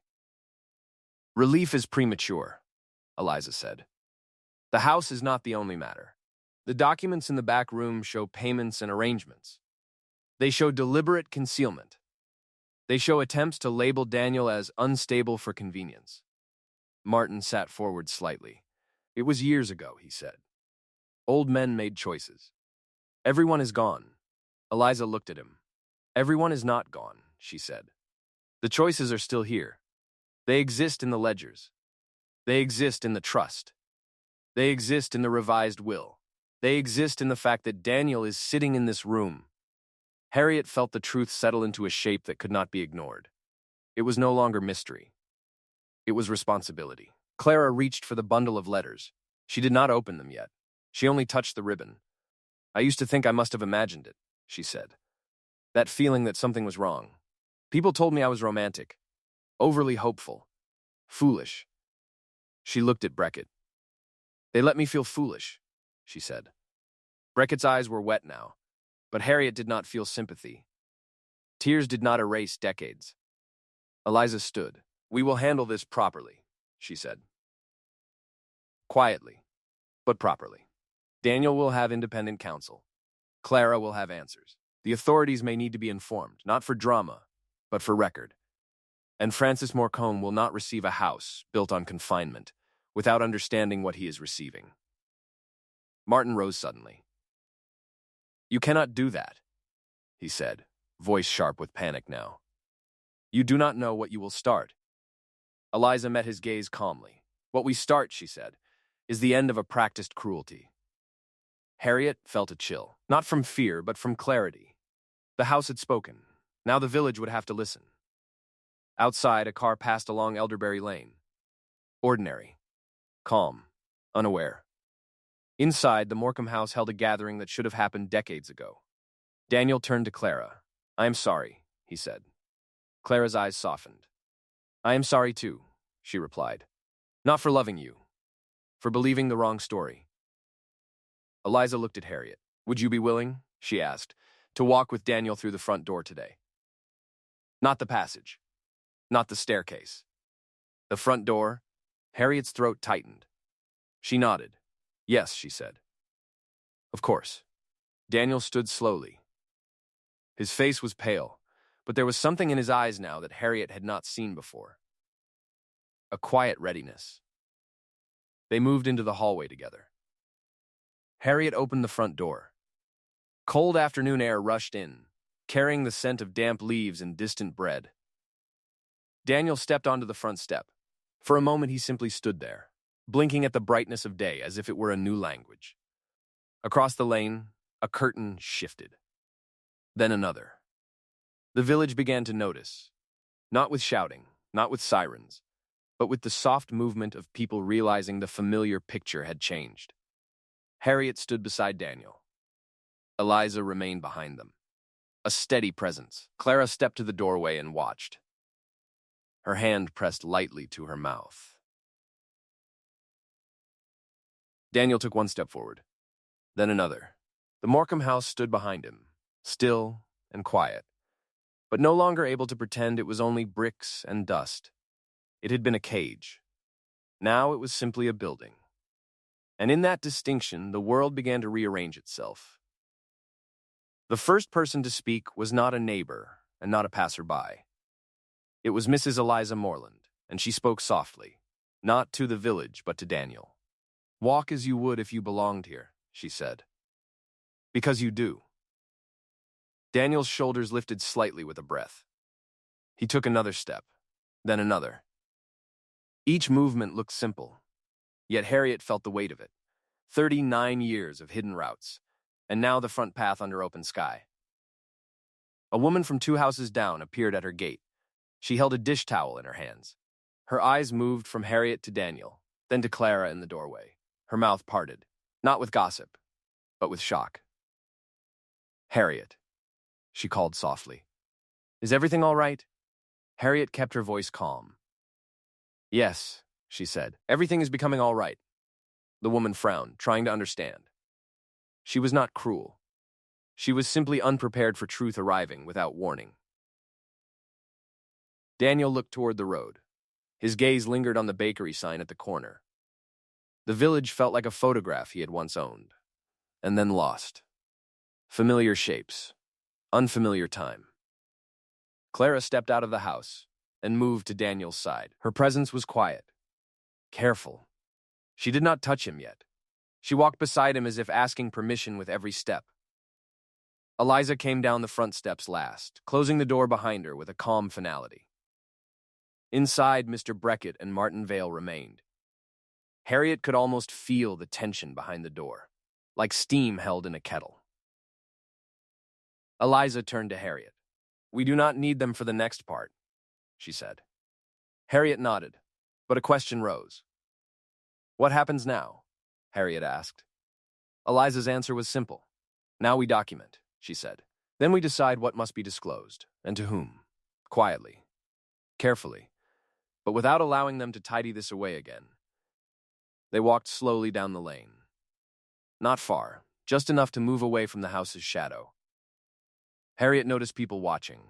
A man unloading groceries paused. A child stopped mid-step and stared. The village was not a villain. It was a collection of routines, and routines do not like surprises. Clara spoke softly to Daniel. "I married," she said, words careful. "Not because I stopped caring. Because life keeps moving, and people keep telling you to be sensible."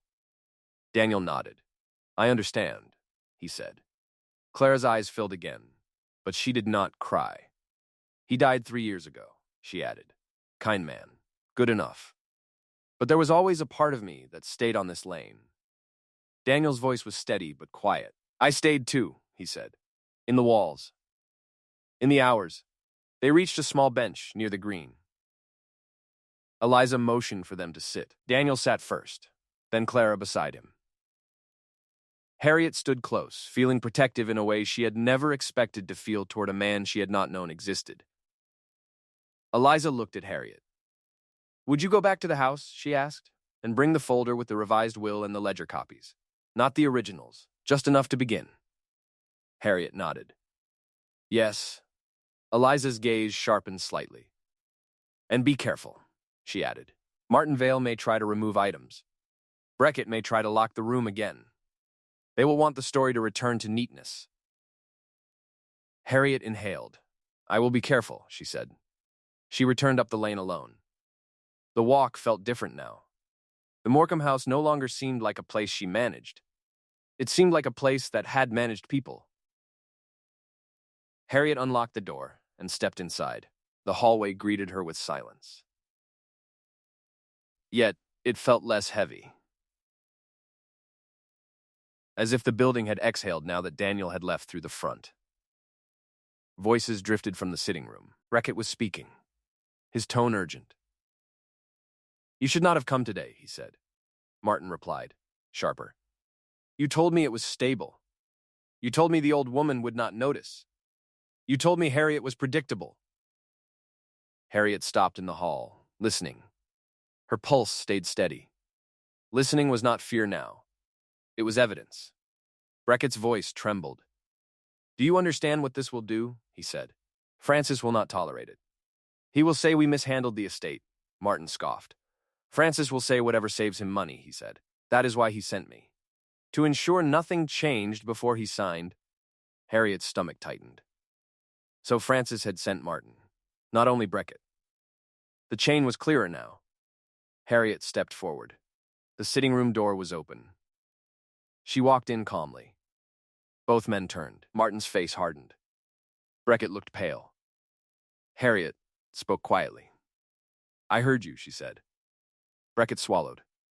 "Harriet, please. This is not your concern." Harriet looked at him. "It became my concern the moment I found a staircase under the hall," she said. Martin stood as if to block her. "You cannot go into that room," he said. "Those are legal documents." Harriet met his gaze. "I am not taking anything," she said. "I am bringing copies to someone who will ensure they are handled correctly." Martin's jaw tightened. "You do not know what you are doing." Harriet did not raise her voice. "I know exactly what I am doing," she replied. "I am refusing to help you hide a man again." Beckett's eyes flicked toward the hallway, toward the end door, toward the wall seam.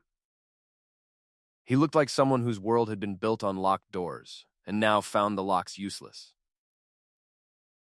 Harriet walked past them. Martin reached out as if to stop her, then hesitated. He knew, perhaps, that stopping her physically would create the noise he feared. Harriet went down the hallway and opened the hidden wall door.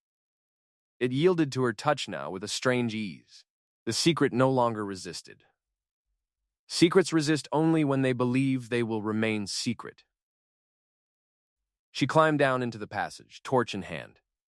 The air was cold, but she did not feel afraid. The fear had already happened. It had lived in her for days. Now she felt something steadier. At the lower corridor, she reached the alcove where the tin box lay. She did not touch the letters. That belonged to Daniel and Clara. She went instead to the back room entrance and stepped inside. The back room felt different too. Less like a vault, more like an office after someone finally admitted they had been working there. Harriet found the folder with the revised will and the ledger pages. She took careful photographs with her phone and then, to be safe, she photocopied a few pages on the small machine Edwin had kept, one of those old models for copying documents, likely used for his own quiet record-keeping. It still worked. The ink was fresh because someone had kept it that way. Harriet paused, struck by how deeply the maintenance of the lie had gone. Even the tools were kept ready. She gathered the copies and placed them in a plain envelope. When she returned to the hallway, she found Martin by the front door. Coat on, keys in hand. His eyes were narrowed. "Give me that." Harriet held the envelope close. "No," she said. Beckett stood behind him, face strained. "This can still be handled discreetly," Beckett said. "For everyone's sake." Harriet's voice remained calm. "Discreetly meant hidden," she said. "For decades. No more." Martin's lips curled slightly. "You think the village will thank you," he said. "They will not. They will blame you for disturbing their comfort." Harriet met his gaze. "Then they will have to learn," she said. "Comfort built on someone else's confinement is not comfort. It is cowardice." Martin stared at her for a long moment, then stepped aside. Not kindly, not apologetically, simply because he saw the door was no longer his. Harriet left the house and locked it behind her. She walked back toward the green with the envelope in her bag. Her steps felt firm. When she reached Eliza, she handed over the envelope. Eliza took it and nodded once. "This is how we end it," Eliza said. "Not with shouting. With records. With truth placed where it cannot be rearranged." Daniel and Clara sat on the bench, close enough now that their shoulders nearly touched. Daniel's eyes lifted to Harriet. "Thank you," he said. Harriet felt her throat tighten. "I am sorry," she replied, because it was the only honest thing left to say. Clara looked at Harriet with quiet gratitude. "We will read the letters together," Clara said. "Not today. Today I need to look at him and learn that he is real." Daniel's mouth trembled slightly, then steadied. Eliza looked toward the Morecambe house down the lane. "The house has spoken," she said softly. "Now the village will have to decide what sort of people they want to be. Now that they cannot pretend they did not know." Harriet watched the lane, the cottages, the hedges, the ordinary world that had been so good at ignoring gaps. Somewhere a church bell rang the hour. Not 3:15. Just the hour, moving forward, indifferent and honest. Daniel exhaled, and for the first time, Harriet saw him relax into the open air. The staircase would remain in the house, hidden behind plaster and carpet. But it would no longer be a schedule. It would no longer be a cage. It would be a reminder. A reminder that the most dangerous mysteries are not the ones that happen in storms or in darkness, but the ones that happen inside ordinary days, while everyone looks away because it feels normal. And now, finally, it did not feel normal anymore. The Morecambe house was sold quietly months later. No crowds came. No headlines followed.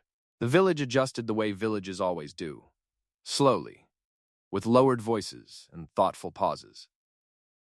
Some people said they had suspected something all along. Others said nothing at all. Silence changed shape, becoming reflection instead of avoidance. Daniel did not attend the sale.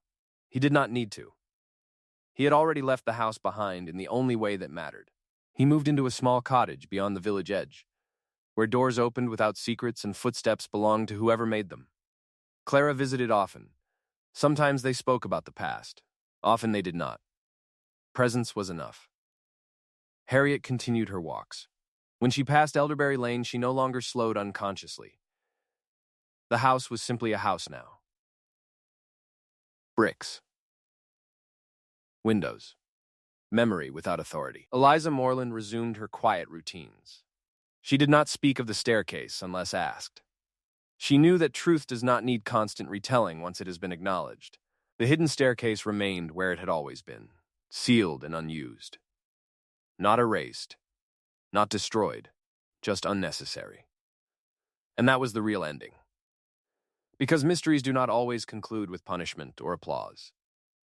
Sometimes they end with something far rarer. A correction. A life returned to its proper scale. A village learning that what feels normal is not always right. And once learned, cannot be unlearned.